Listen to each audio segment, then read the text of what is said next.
Hello दोस्तों, आप सभी का स्वागत है आपके अपने यूट्यूब चैनल डीके स्टडी 97 में।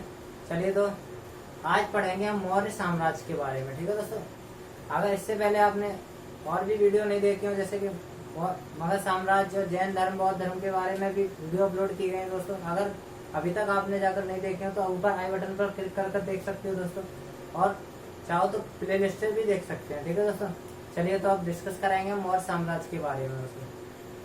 अगर दोस्तों हमारी वीडियो की क्वालिटी नहीं आ रही हो तो ऊपर क्लिक करके राइट साइड में 3 डॉट दिखाई देगा, 3 डॉट पर क्लिक करके आप वीडियो की क्वालिटी बढ़ा सकते हो। चलिए तो शुरू करते हैं। मौर्य साम्राज्य, ठीक है, मौर्य साम्राज्य को पढ़ेंगे दोस्तों आज। ठीक है, मौर्य साम्राज्य सबसे पहले हम देखेंगे चंद्रगुप्त के बारे में। ठीक है, चंद्रगुप्त के बारे में पढ़ेंगे। चंद्रगुप्त ने कब से कब तक शासन किया था? चंद्रगुप्त ने 322 ईसा पूर्व से 298 ईसा पूर्व तक शासन किया था। कब से कब तक? चंद्रगुप्त ने 322 ईसा पूर्व से 298 ईसा पूर्व तक शासन किया था। ठीक है दोस्तों, अब चलते चंद्रगुप्त मौर्य का जन्म। चंद्रगुप्त मौर्य का जन्म हुआ था 345 ईसा पूर्व में। कब हुआ था? चंद्रगुप्त मौर्य का जन्म हुआ था 345 ईसा पूर्व में। ठीक है दोस्तों, और ये जैन धर्म का अनुयायी था। क्या था? जैन धर्म का अनुयायी था। अब आगे देखते हैं। चंद्रगुप्त मौर्य ने नंद वंश के अंतिम शासक चंद्रगुप्त मौर्य ने नंद वंश के अंतिम शासक धनानंद या धनानंद को हराकर मौर्य वंश की स्थापना की थी। क्या की थी? मौर्य वंश की स्थापना की थी। किसे हराकर? धनानंद को। ये देख रहा, धनानंद जो तो बहुत ही शक्तिशाली था और इसकी सेना भी बहुत अधिक थी दोस्तों। ठीक है, और इसको हराकर 322 ईसा पूर्व में मौर्य वंश की स्थापना की थी। और दोस्तों इसके हराने का लक्ष्य किसका था? यह लक्ष्य था चंद्रगुप्त मौर्य का नहीं था। किसका था? चाणक्य, यानी चाणक्य का, इसके परामर्शदाता का लक्ष्य था। और चाणक्य ने चंद्रगुप्त मौर्य की मदद से धनानंद को हराया था। ठीक है, चंद्रगुप्त मौर्य की मदद से इसे हराया था, धनानंद को हराया था। सिकंदर के लौट जाने और उसकी अकाल मृत्यु के कारण चंद्रगुप्त मौर्य ने इसका लाभ उठाया और अपने परामर्शदाता मंत्री की मदद से क्या किया था? अपने परामर्शदाता चाणक्य की मदद से पंजाब का सम्राट बन बैठा। क्या बैठा? पंजाब का सम्राट बन बैठा था। और तक्षशिला जो था जो धनुर्विद्या और वैदिक शिक्षा के लिए पूरे विश्व में प्रसिद्ध था। और यहीं से क्या थे? यहीं से चंद्रगुप्त मौर्य ने सैनिक शिक्षा ग्रहण की थी। यहीं से क्या की थी? तक्षशिला से चंद्रगुप्त मौर्य ने सैनिक शिक्षा भी ग्रहण की थी। अब अगले पॉइंट पर चलते हैं। जस्टिन ने चंद्रगुप्त मौर्य को सेंड्रोकोटस कहा था। सेंड्रोकोटस किसने कहा था? तो जस्टिन ने, यूनानियों ने सेंड्रोकोटस कहा था। किसको? चंद्रगुप्त को। ये भी पॉइंट बनता है दोस्तों। ठीक है, सेंड्रोकोटस किसे कहा था? चंद्रगुप्त मौर्य को। किसने? यूनानियों ने, जस्टिन। अब देखते हैं विशाखदत्त मुद्रा राक्षस में चंद्रगुप्त के लिए ब्रसल शब्द का प्रयोग किया गया था।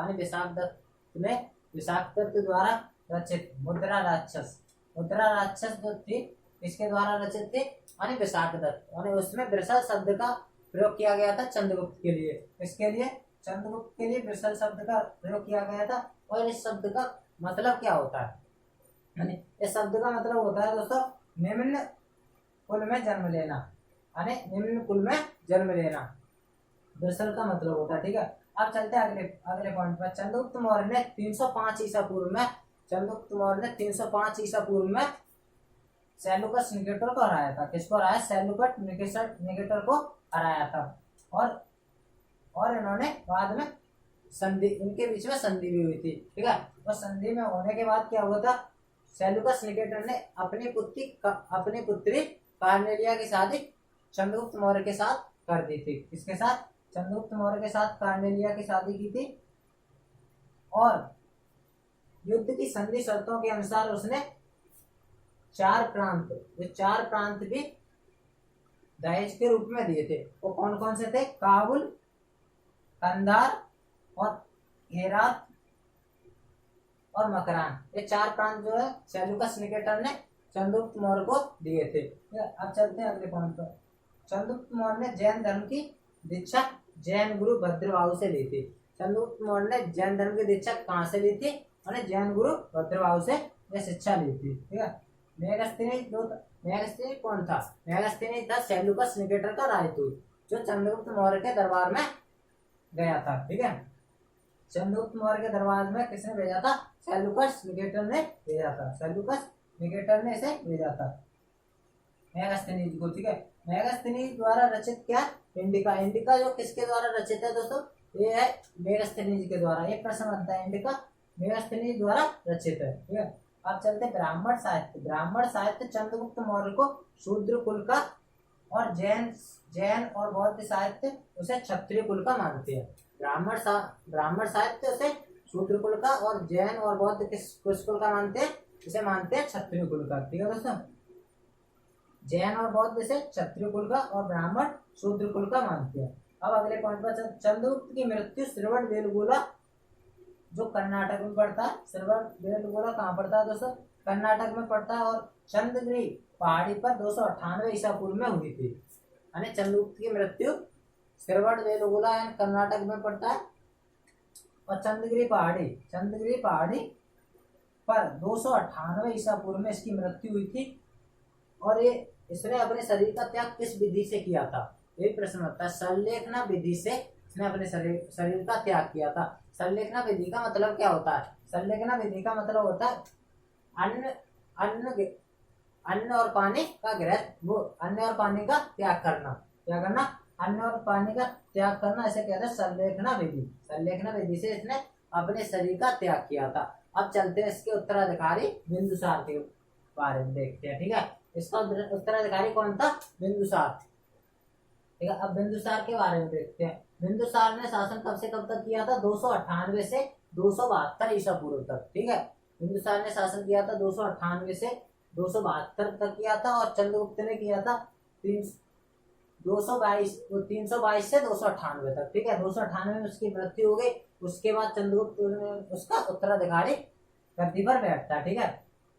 अब चलते चंद्रगुप्त मौर्य का पुत्र था बिंदुसार। 298 ईसा पूर्व गद्दी पर किस पर? मगध की गद्दी पर बैठता है 298 ईसा पूर्व। ठीक है। अब चलते बिंदुसार को अमित्रघात के नाम से भी जाना जाता है। यानी अमित्रघात के नाम से भी किसे जाना जाता है? अमित्रघात के नाम से तो बिंदुसार को जाना जाता है। और अमित्रघात का मतलब क्या होता है? अमित्रघात का मतलब होता है दोस्तों शत्रुओं का विनाशक, यानी शत्रुओं का विनाशक। अमित्रघात का मतलब होता है शत्रुओं का विनाशक। बिंदुसार आजीवक संप्रदाय का अनुयायी था। कौन था? बिंदुसार जो है आजीवक संप्रदाय का अनुयायी था। आजीवक संप्रदाय का अनुयायी था। और जैन ग्रंथों में बिंदुसार, अगले पॉइंट को देखते हैं दोस्तों। जैन ग्रंथों में बिंदुसार को सिंहसेन कहा गया। क्या कहा गया? सिंहसेन कहा गया। जैन ग्रंथों में बिंदुसार को सिंहसेन कहा गया। ठीक है। सिंहसेन किस जैन ग्रंथों में बिंदुसार को सिंहसेन कहा गया। अब अगले पॉइंट पर चलते हैं। बिंदुसार के शासन काल में तक्षशिला में हुए विद्रोह का वर्णन क्या है? यानी बिंदुसार के शासन काल में तक्षशिला में हुए 2 विद्रोहों का वर्णन है। ठीक है। किसके? बिंदुसार के शासन काल में तक्षशिला में हुए 2 विद्रोह का वर्णन मिलता है। अब आगे देखते हैं इस विद्रोह को दबाने के लिए। अब पहले देखते हैं इस विद्रोह का कारण क्या है। इस विद्रोह का कारण दोस्तों अधिकारियों का व्यवहार। ठीक है। अधिकारियों का व्यवहार इस विद्रोह का कारण है। ठीक है। अब चलते हैं इस विद्रोह को दबाने के लिए पहले सुसीम और बाद में अशोक को भेजा था। इस विद्रोह को दबाने के लिए पहले सुसीम और बाद में अशोक को भेजा था। ये कौन थे? ये इसके पुत्र थे। कौन थे? सुसीम और अशोक बिंदुसार के पुत्र थे। बिंदुसार के 3 पुत्र थे। ठीक है दोस्तों। ये सुसीम को भेजा था, उसके बाद अशोक को भेजा था। अब चलते आगे। बौद्ध विद्वान तारानाथ के अनुसार बिंदुसार को 16 राज्यों का विजेता घोषित किया गया। ठीक है। कितने?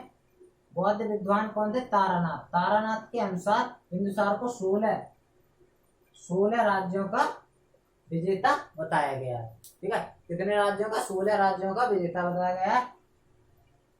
बिंदुसार के दरबार में अगले पॉइंट पर चलते तो बिंदुसार के दरबार में यूनानी राजदूत डायमेकस आया था। कौन आया था? यूनानी राजदूत डायमेकस आया था। और ऐसे प्रश्न बनता दोस्तों डायमेकस किसके दरबार में आया था? तो आया था बिंदुसार के दरबार में। ठीक है। यूनानी था कौन था? यूनानी था, जो बिंदुसार के दरबार में आया था। बिंदुसार ने सीरिया के राजा एंटियोकस से मदिरा, सूखे अंजीर, सीरिया के राजा मदिरा और सूखे अंजीर और एक दार्शनिक भेजने की प्रार्थना की थी। क्या की थी? सीरिया के राजा से बिंदुसार ने मदिरा और सूखे अंजीर और एक दार्शनिक भेजने की क्या की थी? प्रार्थना की थी। ठीक है दोस्तों, अब चलते हैं इसके उत्तराधिकारी अशोक। ठीक है, इसके उत्तराधिकारी अशोक के बारे में देखते हैं। इसने कब से कब तक शासन किया था? इसने किया था 269 से 232 ईसा पूर्व तक। ठीक है, इसने 269 से 232 ईसा पूर्व तक शासन किया था और ये मौर्य साम्राज्य का महानतम शासक था। कौन था? मौर्य साम्राज्य का सबसे महानतम शासक किसे बताया था दोस्तों? तो अशोक था। कौन था? अशोक जो है बहुत महानतम शासक था मौर्य साम्राज्य का। और सियाली अनुश्रुति के अनुसार अशोक ने अपने 99 भाइयों की हत्या की थी। किसने? अशोक ने अपने 99 भाइयों की हत्या की थी। किसके अनुसार? सियाली अनुश्रुति के अनुसार। ठीक है, 99 भाइयों की हत्या की थी। अब चलते हैं अशोक महान 269 ईस्वी पूर्व मगध की गद्दी पर बैठा था। अशोक महान जो है 269 ईसा पूर्व मगध की गद्दी पर बैठा था। अब आगे चलते हैं। पुराणों में अशोक को अशोक वर्धन कहा गया। पुराणों में अशोक को क्या कहा गया? अशोक वर्धन कहा गया। अशोक वर्धन कहाँ कहा गया? पुराणों में। ठीक है, अशोक ने 261 ईसा पूर्व लगभग कलिंग पर आक्रमण किया था। ठीक है, कितने? अशोक ने 261 ईसा पूर्व कलिंग पर आक्रमण किया और कलिंग की राजधानी तोसिली पर अधिकार जमा लिया। ठीक है, गद्दी के लगभग 8 वर्ष बाद, ठीक है, गद्दी पर बैठने के 8 वर्ष बाद लगभग 261 ईसा पूर्व में कलिंग पर आक्रमण किया और इसने कलिंग की राजधानी तोसिली पर अधिकार जमा लिया। ठीक है, कलिंग की राजधानी क्या थी? तोसिली थी, इस पर अधिकार जमा लिया। अब आगे चलते हैं। अशोक को बौद्ध धर्म की दीक्षा उस उपगुप्त नामक बौद्ध भिक्षु ने दी थी। अशोक को बौद्ध धर्म की दीक्षा किसने दी थी? उपगुप्त नामक बौद्ध भिक्षु ने दी थी। ठीक है, अब चलते हैं। अशोक ने कश्मीर में श्रीनगर बसाया था। तो श्रीनगर किसने बसाया था दोस्तों? कश्मीर में श्रीनगर किसने बसाया था? तो अशोक ने बसाया था। किसने? अशोक ने कश्मीर में श्रीनगर बसाया। ठीक है, अशोक के राजा बनने की भविष्यवाणी पिंगलवत्स ने किसने की थी? पिंगलवत्स ने की थी, जो बिंदुसार के दरबार में रहता था। कहाँ रहता था दोस्तों? पिंगलवत्स ने क्या कहते? अशोक के राजा बनने की भविष्यवाणी की थी, जो आजीवक विद्वान बिंदुसार के दरबार में रहता था। ये आजीवक विद्वान था। कौन था? आजीवक विद्वान था, जो बिंदुसार के दरबार में रहता था। अब चलते हैं। अशोक ने नेपाल में ललित नगर बसाया था। कौन सा नगर? अशोक ने ही ललित नगर नेपाल में। ऐसे प्रश्न भी बनता है दोस्तों, ललित नगर जो है नेपाल में किसने बसाया था? तो वो बसाया था अशोक ने। ठीक है, अशोक ने ललित नगर नेपाल में बसाया था। अशोक ने लुम्बिनी को धार्मिक करों से मुक्त किया था। अशोक ने लुम्बिनी को भी धार्मिक करों से मुक्त किया था। ठीक है, लुम्बिनी को धार्मिक करों से मुक्त किया था। अशोक की माता का नाम क्या था? सुभद्रांगी। क्या था? अशोक की माता का नाम सुभद्रांगी था। अब चलते हैं अगले पॉइंट पर। अगला पॉइंट हमारा असंधिमित्रा और असंधिमित्रा और कारुबाकी, ये अशोक की पत्नियां थी। ठीक है, कारुबाकी के एक पुत्र का नाम था तीवर। कारुबाकी के एक पुत्र का नाम क्या था दोस्तों? तीवर था। कारुबाकी के एक पुत्र का नाम क्या था? तीवर था। अशोक की एक अन्य पत्नी नाग देवी, अशोक की एक अन्य पत्नी भी थी नाग देवी, और जिससे उत्पन्न पुत्र और पुत्री क्या थे? महेंद्र और संघमित्रा थे। कौन थे? उसकी अन्य पत्नी नाग देवी से उत्पन्न पुत्र और पुत्री महेंद्र और संघमित्रा, जो ये थे महेंद्र और संघमित्रा। ठीक है दोस्तों, और अशोक ने बौद्ध धर्म के प्रचार के लिए पुत्र महेंद्र और पुत्री संघमित्रा को श्रीलंका भेजा था। बौद्ध धर्म के प्रचार के लिए किसको भेजा था उसने? पुत्र महेंद्र और पुत्री संघमित्रा को श्रीलंका भेजा था। कहाँ भेजा था? श्रीलंका को, बौद्ध धर्म के प्रचार के लिए। मौर्यकालीन साम्राज्य 4 प्रांतों में बटा है, ठीक है। मौर्यकालीन साम्राज्य जो है 4 प्रांतों में बटा है दोस्तों। यही था आज का अपना टॉपिक, ठीक है, मौर्य साम्राज्य दोस्तों। सभी पॉइंटों को डिस्कस करिए दोस्तों, कम से कम समय। प्लीज दोस्तों अगर हमारे चैनल पर आप पहली बार आए तो प्लीज चैनल को सब्सक्राइब करना दोस्तों। चलिए तो बस इतना ही था।